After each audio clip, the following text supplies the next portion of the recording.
benvinguts un cop més als còmics del Senyor Dolent. Avui us parlarem d'un còmic que a mi almenys m'agrada molt, Blacksad, segurament el coneixereu. Blacksad és un d'aquests casos de còmic completament espanyol publicat a França. La raó és que la indústria d'aquí és la que és i la francesa és la que és, i quan els autors han de viure-hi, doncs acostumen a creuar els Pirineus. Blacksad és obra de Juan Díaz Canales i Juanjo Guarnido. Juan Díaz Canales potser el coneixereu també com és el guionista actual de les obres de les aventures de Corto Maltès dibuixades per Rubén Peligero. I Guarnido és un autor amb una llarga trajectòria. Què ens trobem a Blacksad? Ens trobem un còmic negre. Un còmic que ve de la tradició de les novel·les negres hard-boiled, Dashiell Hammett, Raymond Chandler, tot això. Anys 30, 40, més o menys, Estats Units, cinema negre, sèrie negra, detectius, etc. Particularitats dintre d'aquest món que potser és una mica tòpic? Bé, el personatge que ja el veieu és un gat de 2 metres en el còmic, i tots els personatges són antropomòrfics. I tenim còmics que són en color. Així com la sèrie negra acostuma a ser en blanc i negre, és en color, també perquè és un àlbum europeu. En americà potser sí que no seria tant, però en europeu acostumen a anar amb el color. És un còmic, aparentment el plantejament és senzill, el guió funciona, és una història negra, detectius, etc., ombres, tuguris, periodistes, dones fatals, etc., però el dibuix és absolutament espectacular, és sensacional, és una passada. Els còmics triguen molt en sortir un darrere l'altre.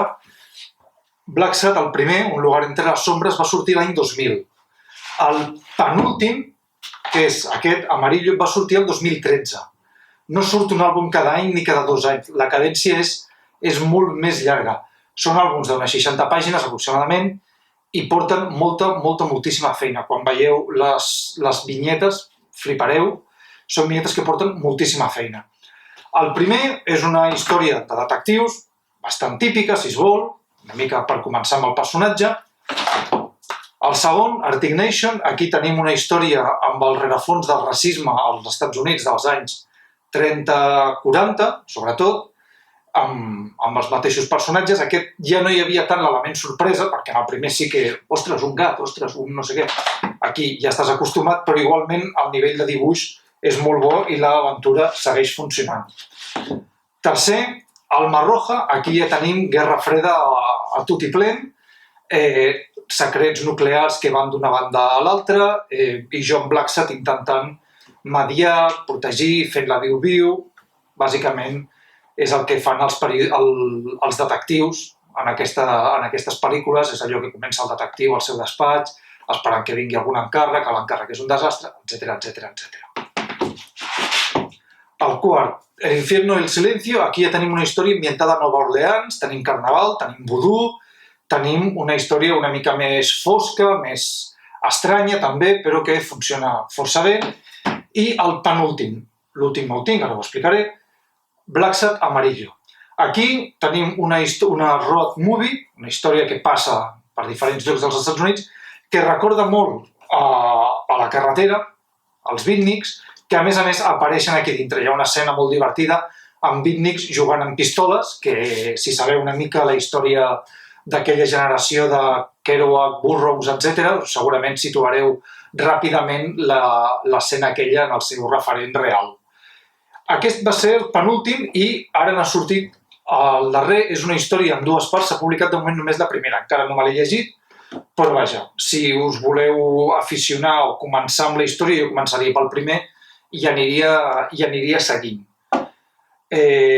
No hi ha gaire cosa més a explicar, són àlbums que triguen molt, s'han publicat tots a Norma. El primer àlbum, crec que al Saló del Còmic on es va presentar, on es va fer la gran festa del primer àlbum de Blacksad, es va esgotar. No estic segur d'això, però juraria que sí, que ja no es trobava enlloc. L'àlbum està premiadíssim a tot arreu, té tots els premis i alguns més. Diferents àlbums, sobretot amb el primer, va ser una sensació. És una de les grans apostes de Norma perquè es ven moltíssim. Es va publicar un integral, crec que amb els 4 primers, també en català, i s'han publicat àlbums també en el sentit de cómo se hizo, cómo se dibujó, cómo se planificó Blacksad. Si sou aficionats al dibuix, si sou aficionats al còmic, en aquests àlbums veureu el procés de les pàgines. Des del primer plantejament, dibuix, repartiment de vinyetes, etc., fins al final. El dibuix de Guarnido és molt detallista, no hi ha ni un sol detall que estigui a l'atzar, que estigui sense polir, i, evidentment, això porta una feina impressionant. Els còmics us els podeu llegir i un cop us els podeu llegir, els podeu agafar i els podeu repassar sense ni tan sols llegir les bafarades, simplement anar mirant detalls, anar mirant els llibres que surten, els titulars, els cartells, els carrers, els cotxes. Està tot molt pensat. És un dels millors còmics de sèrie negra que podeu trobar, és còmic europeu, seria còmic espanyol, però no ho és, està publicat a l'altra banda, ja he parlat altres vegades de què tenim la indústria del còmic que tenim, i per tant no hi ha res més a fer. Per tant, jo us recomanaria, amb l'ordre, començar pel primer, si us agrada anar seguint Arctic Nation, Alma Roja, El infierno, el silencio i Amarillo.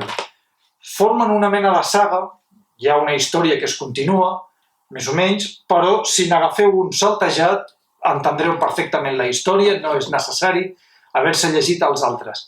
Passaria una mica com amb els còmics de Tintín, que pots agafar-ne un a l'atzar i, a menys que sigui un d'aquells en dues parts, l'entendràs igualment. Evidentment, si has llegit els d'abans, tens uns referents, i els de després, sempre hi ha un rerefons, això que els americans en diuen background, però que es poden llegir els còmics independentment. És una molt bona aposta i és un còmic amb el que no acostumareu a fallar si voleu regalar-lo o aquestes coses. Ens veiem el mes que ve. Salut i còmics!